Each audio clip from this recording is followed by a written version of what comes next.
She was there to catalogue over 4,000 books and ended up finding love among all those pages. Monaco, June 1959. Madeleine Blanc was 23 years old, a literature student from Lyon with a worn notebook, 2 good dresses, and the kind of quiet intelligence that makes professors write recommendation letters without being asked. She had been hired by correspondence, 3 formal letters, a modest salary, a start date, to bring order to a private collection that had outgrown itself. The apartment was on the upper floors of a Belle Epoque building above the port. The hours were 9 to 5. The work was cataloguing. What nobody mentioned, not the professor who recommended her, not the typewritten letters with their Monaco postmark, not even Madame Renard, who received her at the door with a cup of coffee and a look of careful neutrality, was Gabriel Arnaud. 30 years old, inherited wealth, self-built mind, a man who had spent his entire adult life in conversation with books and had never once felt the absence of anything else. Welcome, my dear friends. My name is Marina.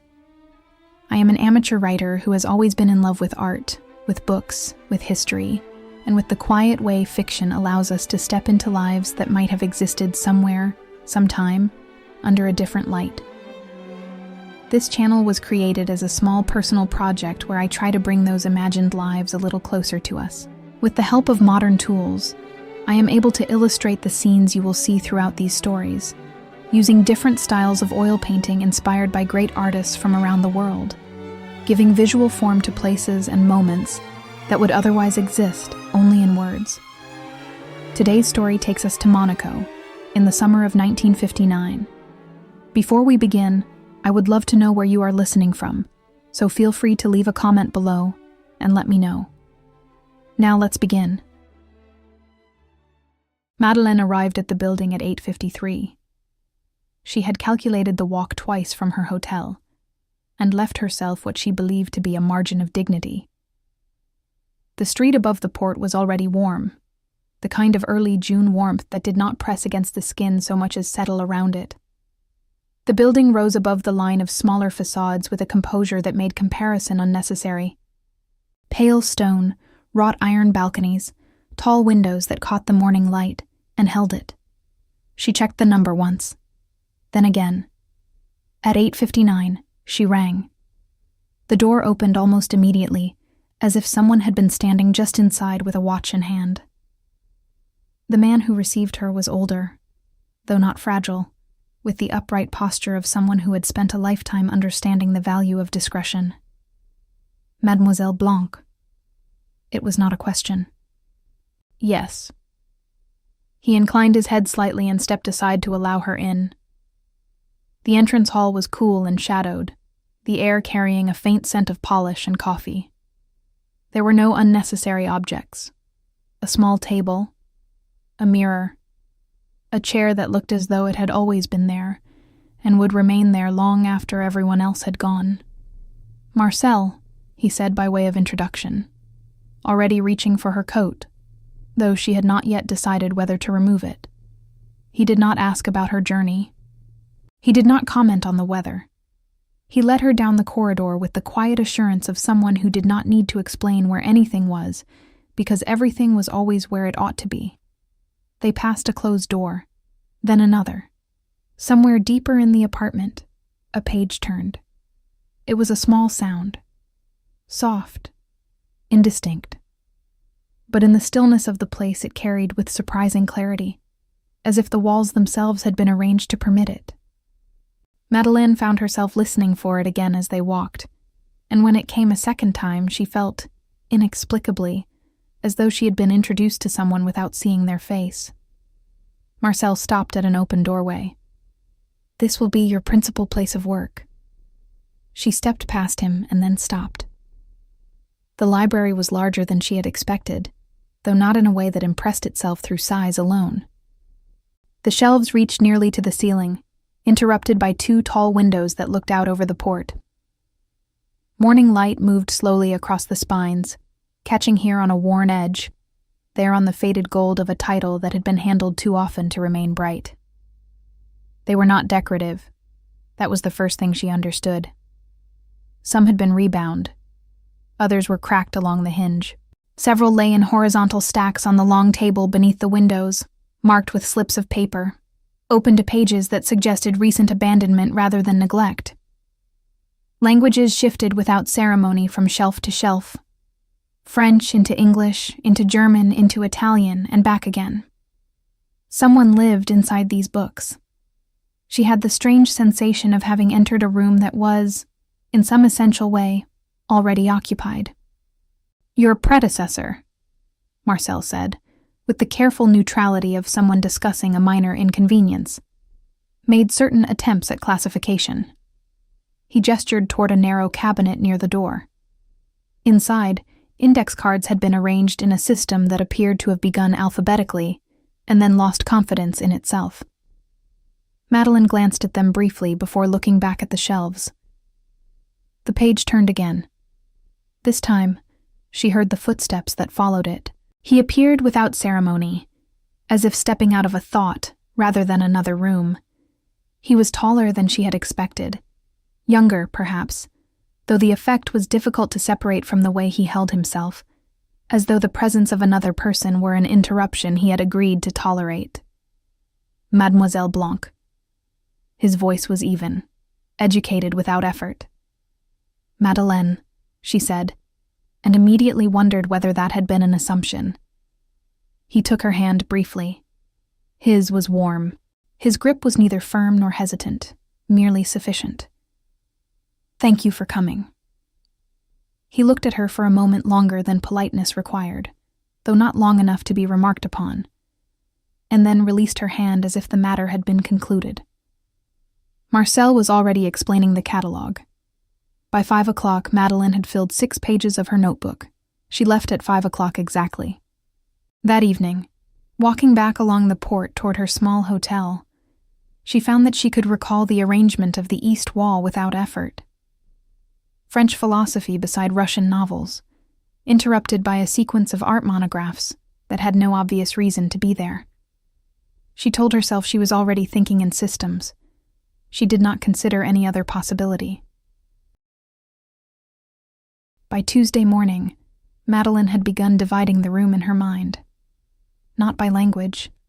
That would have been too simple. Nor by subject, though there were entire shelves where philosophy pressed close to history, as if unwilling to be separated from its consequences.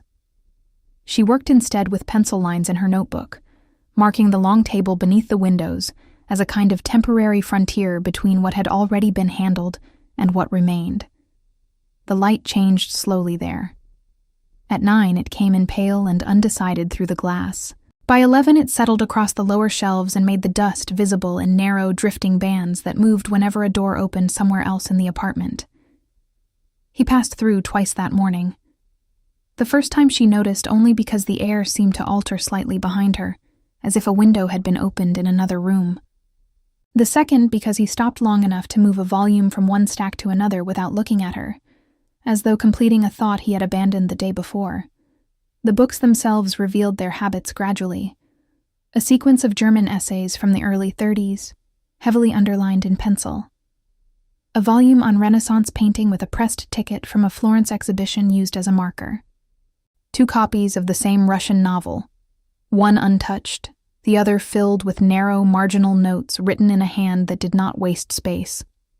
He had argued with these pages, not academically, but privately. Sometimes the notes were no more than a single word, wrong, perhaps, placed beside an entire paragraph, as though that were sufficient reply. On Thursday, she found the Camus. It had been shelved beside a series of political pamphlets from the Liberation, which made no immediate sense. The paper was thinner than she expected, the spine beginning to give at the middle. She was still considering whether to place it with contemporary literature or philosophy, when his voice came from somewhere behind her shoulder. "What do you make of him?" She turned, the book still open in her hands. "Meursault," he said, as though there were no possibility of confusion. "As a man." It was not the sort of question she had been asked in examinations. Those required conclusions that could be defended at a distance. This one seemed to assume proximity. "I think," she said after a moment, "that he refuses to pretend to emotions he does not feel. That is one way of putting it. And that the refusal is not, in itself, admirable." He disagreed with her, not sharply, but with a steadiness that suggested the matter had been considered before. They spoke in low voices that did not travel beyond the shelves, circling the same few ideas without quite agreeing on their shape. Whether indifference could be honest, whether honesty could be sufficient, whether the absence of grief was freedom or merely failure by another name. At some point, she forgot to move. The book remained open in her hands long after the page had been read. She became aware, belatedly, that he was looking not at the text, but at her, as though the answer interested him more than the argument itself. Marcel passed the doorway carrying a tray and did not look in. Gabriel returned to his study, without announcing the end of the conversation. One moment he was there, the next the corridor had taken him back. Madeleine replaced the Camus on the shelf. A minute later, she took it down again and left it on the table beside her notebook. That afternoon, as she worked through a row of Italian art monographs, she found herself listening for the sound of a page turning somewhere beyond the closed door. On Monday, there were 2 cups. Madeleine noticed them before she noticed anything else, set side by side on the long table beneath the windows, where she had left her notebook the previous Friday. White porcelain, no pattern, the coffee still breathing out a thin ribbon of steam that drifted toward the light and disappeared there. Madame Renard was adjusting the curtains. "Bonjour," she said, in the tone of someone who had already been awake for hours. Madeleine returned the greeting and placed her bag on the chair. The second cup remained where it was. No explanation was offered. None seemed required. By Tuesday, it had become routine. The tray arrived shortly after 9, carried in by Marcel with the same discretion he applied to everything else in the apartment. 2 cups, 2 saucers. Sugar in a small glass bowl that was never moved from its place, though neither of them used it. She began, once, to say something, to suggest that perhaps there had been a mistake, and stopped herself without quite knowing why. On Wednesday, she arrived early enough to find the library still cool from the night. The windows had been left open a fraction, and the sound of the port carried faintly upward through the narrow street below. A gull somewhere. The distant, hollow knock of something against a hull. She took down a book she had catalogued the day before and sat at the table with it, meaning only to confirm the publication date before entering it into her notes. She did not hear the door open. The silence was different, but the room was often different from one hour to the next, and she had grown used to adjusting to it without remark. The book, an essay on memory she had not meant to read, held her attention in a way that made the passage of time uncertain. She turned a page, then another. He crossed the room without speaking. Later, she would remember the sound of the coffee being poured more clearly than anything that had been said. The quiet weight of the cup placed on the table beside his hand. The faint shift of the chair across the parquet floor. She looked up only when he spoke. "What is it?" She showed him the cover without answering. He read the title, then the first few lines of the page she had marked with her finger. He did not comment. He stood for a moment longer than necessary, as if considering something that had not yet taken shape, and then moved toward the shelves along the west wall. It took him less than a minute to find what he was looking for. He returned and placed the second volume beside her coffee cup, turning it so the spine faced outward. Not a recommendation, not a correction. Something nearer to a reply. She understood at once. The 2 books lay there for the rest of the morning, opened and closed in turn. The argument between them conducted in silence. At 11, Marcel passed through with the post and did not look at the table. That afternoon, before she left, Madeleine carried one of the Russian novels she had finished cataloguing to the chair Gabriel used in the evenings. She placed it on the cushion and smoothed the cover once with her hand, as though it might otherwise slip. At 5 o'clock she went home. She found it by accident. The French edition had been placed between 2 volumes of political correspondence that belonged, properly speaking, to another decade. The spine was faded unevenly, as though one side had spent longer in the light. She would have passed it by if not for the way the paper had softened at the edges, the cover no longer holding its shape with the confidence of something unread. She opened it standing where she was. The annotations began before the first chapter had properly settled into itself. Narrow, compressed lines of pencil in the margins, sometimes following the sentence precisely, sometimes breaking away to claim a corner of the page as their own. Not corrections. Not commentary in the academic sense. Arguments, occasionally. A refusal here.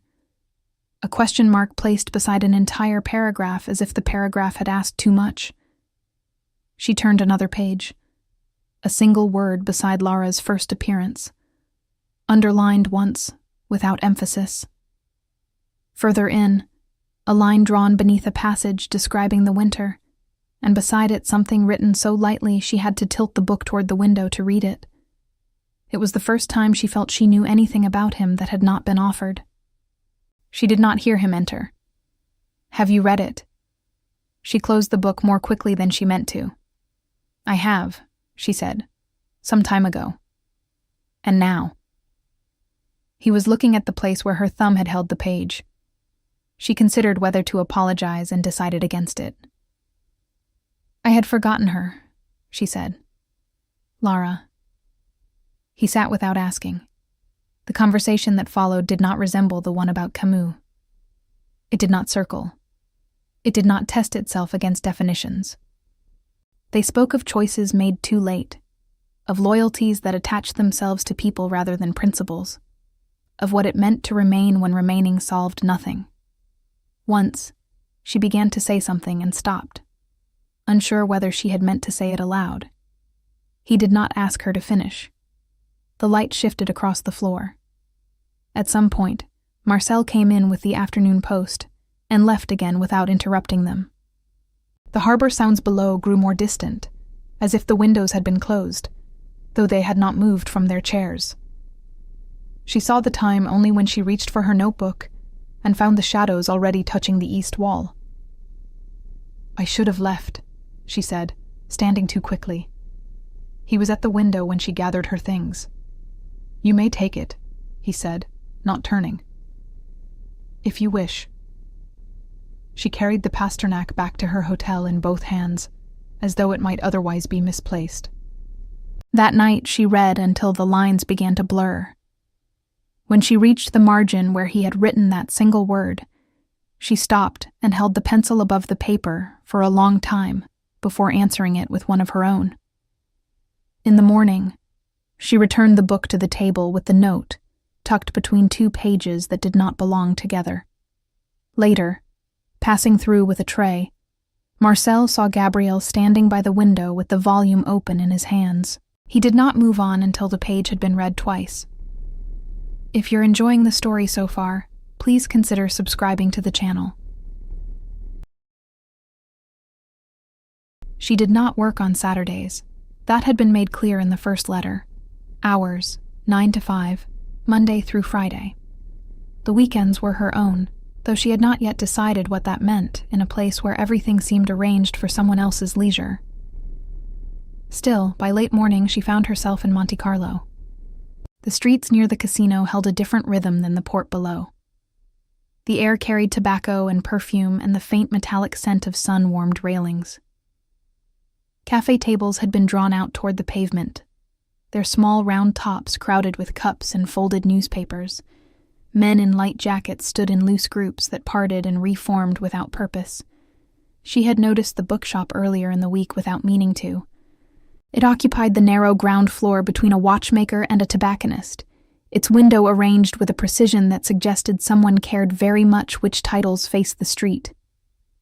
She paused only a moment before stepping inside. The bell above the door made a small sound. He was standing near the back. She saw him first in the reflection of the glass case that held a row of first editions. His outline caught beside her own before she turned.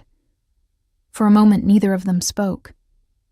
The bookseller looked up from behind the counter with an expression that suggested recognition without surprise. Monsieur Arnaud. He inclined his head slightly, though whether in greeting to her or the bookseller was not immediately clear. They moved through the shelves without acknowledging that they were doing so together. Once, she reached for a volume on post-war architecture and found his hand already there. He let go at once. Later, he placed a slim paperback on the edge of the table beside her without explanation. She did not ask. Outside, the afternoon had softened into that hour when the light begins to reflect from the buildings rather than the sea. They stepped back onto the street almost simultaneously, and then hesitated, as though each had expected the other to turn in a different direction. They walked along the port. He seemed altered there. Not less composed, but less contained, as if the open air permitted a different arrangement of thoughts. At a small bar with 3 tables set beneath an awning, they ordered coffee without consulting one another. The conversation moved elsewhere. Cuba, Castro. The question of whether belief, held long enough, became indistinguishable from certainty. She disagreed with something he said about inevitability. He listened, which was not the same as conceding. When she finished, he looked at her with that particular attention she had begun to recognize in the library, the one that suggested the matter was not closed. If you had found yourself in that bookshop that afternoon, would you have spoken first or walked past in silence? Let me know in the comments.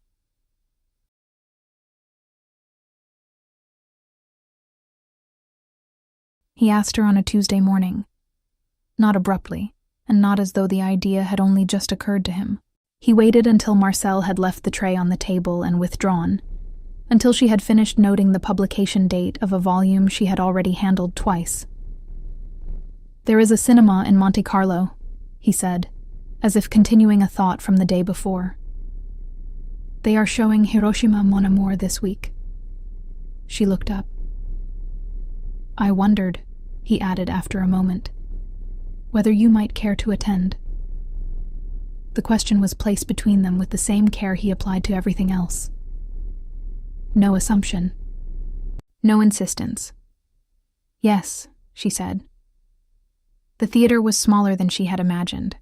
The velvet of the seats had worn thin at the edges, and the carpet along the aisle held the faint scent of dust that had settled there across several seasons. The audience entered quietly, removing gloves, folding coats over their laps. Someone coughed once before the lights dimmed. They did not speak during the film. Once, she became aware of his hand resting on the arm of the chair beside hers, still enough that she could not tell whether it had moved at all since they had sat down. The light from the screen crossed his face without asking permission, revealing nothing she could name. When they stepped back outside, Monaco had changed. The streets that in the afternoon had seemed arranged for display now belonged to smaller, slower gestures. Cafe tables were half occupied, the glasses left behind holding the last of the light. A man in shirt sleeves leaned against the railing above the port, smoking without hurry. Somewhere up the hill, a radio carried a melody that reached them only in fragments. They walked without deciding to. The harbor lay below in long, interrupted lines of reflection. Lamps along the quay stretched themselves across the water, breaking each time a boat shifted at its mooring. The sea itself had withdrawn into darkness, except where it caught the turning of something white in the distance. It is strange, she said at last. How much depends on remembering. He did not answer. Or perhaps on forgetting, she added. I cannot decide which. He stopped. For a moment she thought she had said something careless. The music from the hill moved with the wind, thinning, returning. My father, he said, did not speak about the war. The sentence remained where it was. When it ended, there were years in which he behaved as though nothing had occurred at all. My mother preferred it that way. Silence was considered practical. They resumed walking.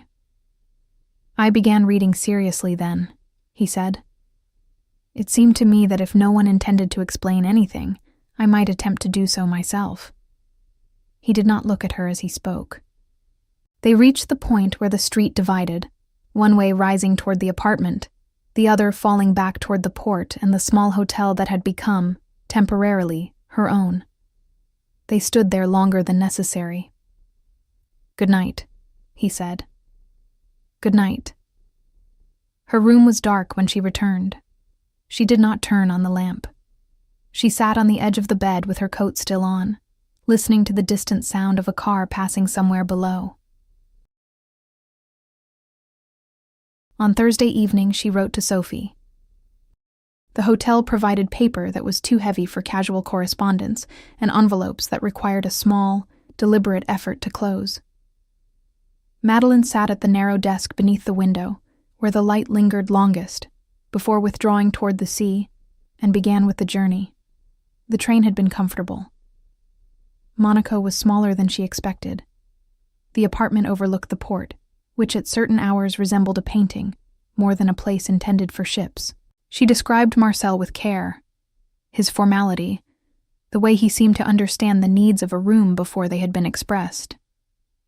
Madame Renard's cooking occupied nearly half a page. The fish was always fresh. The coffee was stronger than anything she had known in Lyon. She mentioned the library, not its size, which would have sounded improbable, but its condition. The books were used. Some had been read so often that the spines no longer held their shape. Others contained notes in the margins that suggested an ongoing disagreement with the author. The arrangement made sense, though not immediately. It required patience. She mentioned Gabriel in the 4th paragraph. "Monsieur Arnaud is precise in his habits," she wrote. "He reads in the mornings and again in the evenings. He speaks very little, unless addressed directly. He seems to consider most interruptions unnecessary." She did not say that he had asked her to the cinema.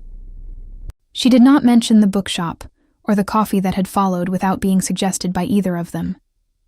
She did not describe the way the light from the harbor had fallen across the library floor at 6 o'clock, or the sound of a page turning somewhere beyond a closed door. She folded the letter carefully and sealed it before she could add anything else. Sophie's reply arrived 4 days later. The envelope was thinner, the handwriting familiar enough to make her hesitate before opening it. She read the first page quickly. News from the university, a complaint about the heat, a question about whether the sea was truly as blue as the postcards insisted. The second page contained only 3 lines. "Madeleine, you are writing about him as though you have been watching him. I wonder what you are not saying." She read the sentence again, more slowly this time, and then set the letter down on the desk beside her bed, wondering if there was something she had chosen not to tell. He mentioned it that afternoon as though it were of no consequence. "A friend from Paris will be visiting this evening." Madeleine nodded, though she had not asked. The library was warm in the late July light, the windows open just enough to admit the distant sound of traffic moving along the lower road. She returned the volume in her hands to the shelf, and made a note she would later discover she did not remember writing. Dinner had, by then, become something she attended without invitation. Thierry arrived shortly after 7 with the easy assurance of someone who had never needed to wonder whether he would be welcome. He greeted Marcel by name, kissed Madame Renard's hand as though the gesture were second nature, and turned to Madeleine with a curiosity that did not trouble to conceal itself. "Mademoiselle Blanc," he said, as though he had known her already. He asked about Lyon, about her studies, about the library, which Gabriel described with visible reluctance as being temporarily under her control. Thierry laughed at this in a way that invited response. Madeleine found herself answering without the careful pauses she had grown accustomed to using elsewhere in the apartment. They spoke of Sartre over the first course. Thierry disagreed with her about intention with a kind of pleasure that suggested the disagreement was itself the purpose. He leaned forward when she answered, as though proximity might clarify her meaning. Once, he laughed outright at something she said and repeated it for Gabriel's benefit. Gabriel did not laugh. He ate with the same deliberation he applied to everything else, speaking only when addressed directly. His quiet that evening did not resemble the one she knew from the library. It had edges. Afterward, coffee was served on the terrace overlooking the port. Thierry spoke of Paris in summer, of exhibitions that had already closed, of a lecture he had attended and dismissed. The lights below shifted with the movement of the boats, stretching themselves across the water in narrow, uncertain lines. When Madeleine excused herself, neither man attempted to stop her. The following morning, the library felt altered, not in its arrangement. The books remained where she had left them. The index cards lay in their usual sequence on the table. But when Gabriel passed through shortly after 10, he inclined his head with a politeness that had not been necessary the day before. "Mademoiselle Blanc." She returned the greeting. At 11, he asked whether she required any assistance with the east wall, though he had never done so before. By noon, she had made 3 errors in her notes. At 1:30, she set down her pen. "Have I done something," she asked, "to offend you?" He turned from the shelves with the same composure he had carried through dinner. "Not at all." There was a pause. "I merely thought it best," he added, "to maintain a certain clarity in our professional arrangement." She looked at him. "Gabriel," she said, "that is a very elegant way of saying nothing at all." For a moment neither of them moved. Then something altered in his expression, too briefly to be certain of. He almost smiled. "If you are enjoying the story so far, please leave a like to support the channel." By August, Madeleine had reached the middle shelves along the east wall, the ones that caught the light later in the afternoon and held it longer than the rest of the room. The catalogue lay open on the table beneath the windows, its pages beginning to soften at the corners where her hand rested each morning without permission. She had meant to work more quickly. The system she had established in June would have allowed it. Titles could be entered, dates confirmed, languages noted, all without hesitation. Yet the shelves before her seemed to resist that kind of progress. A volume she had already examined would draw her back on the pretext of accuracy. A title would require confirmation twice, then once again. She told herself she was being thorough. She did not consider any other explanation. It was in the 3rd row that something began to suggest itself. A philosophical essay on responsibility placed beside a novel that did not mention responsibility once, though it seemed to turn upon nothing else. A wartime memoir interrupted by an art monograph from the same year. The reproductions of ruined facades sitting uneasily beside descriptions of ruined cities. A sequence of correspondence followed by a collection of poems that answered, indirectly, a question that had not been asked aloud. She moved along the shelf with the careful attention of someone testing a theory she did not yet intend to name. Alphabetical order would not have permitted this, nor chronology, nor language. Books that ought never to have met had been placed deliberately side by side, their arguments continuing across spines that bore no resemblance to one another. She spent 2 days confirming it before she spoke. On Wednesday morning, the coffee had already been poured when he entered the library. The air carried the faint salt that reached them when the wind turned from the harbor, the curtains lifting once and settling again. "There is a structure," she said, before the courage required to say it had time to dissolve. He stopped where he was. "To the collection, not one that was intended for anyone else to follow." She showed him, slowly at first, then with a certainty that grew as she moved from shelf to shelf, tracing the associations she had found. A treatise on grief beside a travel diary written in exile. A study of architecture following a novel that ended with the destruction of a house. Essays on memory arranged in the shadow of histories that preferred forgetting. He followed without interrupting. At the west wall, she reached for a volume at the same moment he did, and felt, for an instant, the warmth of his hand against hers before either of them withdrew. The book remained between them. "It progresses," she said more quietly now, "through moments of rupture, loss, reconstruction, not by subject, but by experience." The words seemed to settle in the room. She stepped back to reach the next shelf and became aware that he had not moved. By the time she finished, they were standing near the window, the harbor below held in that pale late summer haze that softened the outlines of the boats until they appeared almost painted in place. He did not speak at once. When he did, it was without turning. No one has ever seen that before. Not as praise, as fact. For a moment she thought he might say something else. Instead, he remained where he was, looking out toward the water that had begun to take on the color of evening. The light held longer that week. Late August had a way of extending the afternoon beyond what was reasonable, as though the season itself were reluctant to concede its ground. Madeleine remained at the table well past 5, the catalogue open before her, a pencil resting where she had set it down without noticing. She became aware of the sound first. The quiet shift of glass against wood from somewhere behind her, followed by the small, unmistakable note of a cork released without ceremony. When she turned, Gabriel was standing beside the cabinet near the window with a bottle in his hand, the label turned inward as though its origin were of no consequence.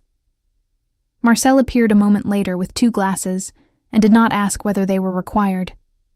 The terrace overlooked the port in a way that seemed, at this hour, almost private. The boats moved only when the water insisted, their reflections lengthening as the light withdrew from the buildings above. Somewhere along the quay, a chair scraped against stone, then settled. He set the record on before they sat. She did not recognize the music. Something French. The piano sparse enough that the silence between the notes seemed part of the composition. It carried from the open door and dissolved into the air above the harbor.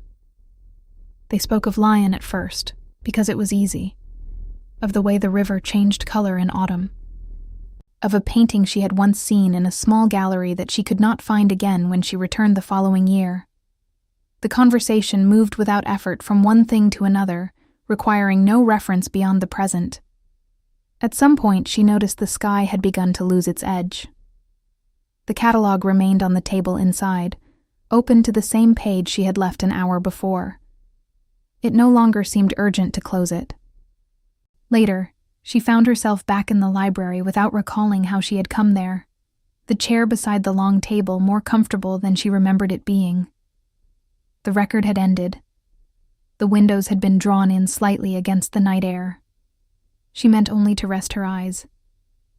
When she woke, the lamp near the east wall had been left on, its light falling across the lower shelves in a narrow, deliberate line.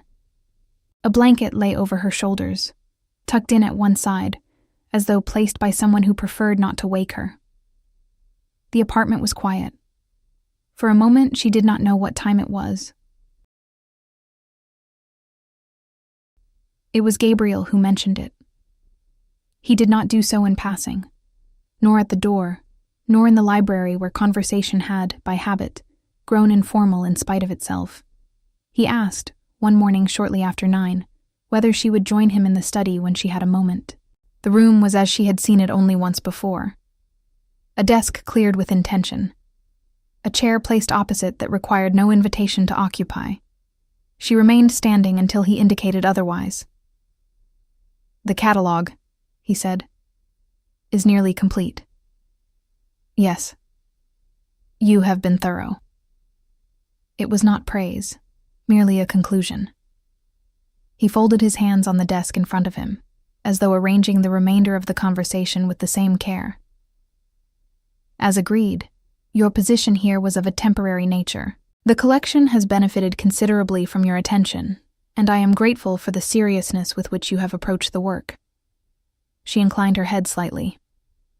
"Marcel will arrange transport to the station when you are ready to depart. If you require assistance with your luggage, Madame Renard will see that it is attended to."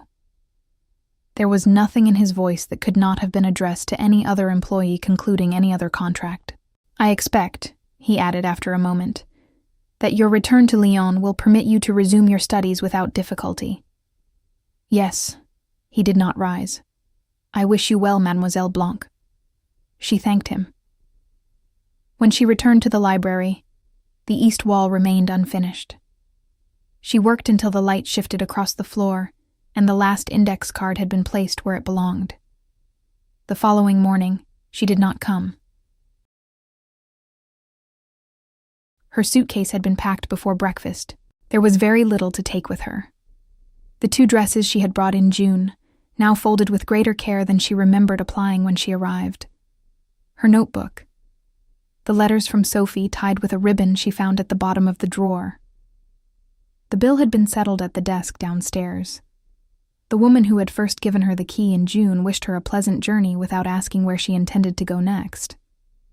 The terrace was quiet at that hour. A single table remained unoccupied near the railing. The sea visible beyond the rooftops in a narrow band that seemed, in the morning light, almost colorless. She ordered coffee and sat with her hands folded in her lap, the cup placed before her untouched. He crossed the street without hesitation. For a moment, she did not recognize him outside the apartment, the slope of the hill behind him making his approach seem less certain than she was accustomed to seeing. He carried the catalogue beneath his arm. He did not sit until she indicated the chair opposite.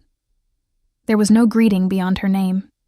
He placed the catalogue on the table between them and opened it to the final page. Her handwriting filled the space where the east wall had once remained uncertain. "I wondered," he said after a moment, "whether you intended to leave without saying goodbye." "I believed," she replied, "that we had already done so." He considered this. Then he asked her something she did not expect. She answered before she had time to reconsider. For an instant, neither of them moved. Then he reached for her as though the gesture had been waiting since June, his hand warm against her cheek, the kiss brief enough to remain uncertain and long enough to make departure impossible. Later that afternoon, the east wall of the library held the late summer light without interruption, the final shelves completed, her index cards aligned in the order only she had understood. And so, my dear friends, Madeleine's summer in Monaco did not end at the station, but among the shelves she had once intended only to organize. Sometimes we arrive in a place believing we are there for work, for study, for a season that will pass quietly into memory. And yet, in the most ordinary routines, a shared cup of coffee, a book returned to the wrong shelf, a conversation that lasts a little longer than it should, something begins to take shape without asking our permission. A life, perhaps, or the beginning of one. If you enjoyed this story and would like to hear more tales from the Riviera, please consider subscribing to the channel. Your support truly helps me continue bringing these stories to life. Thank you for listening.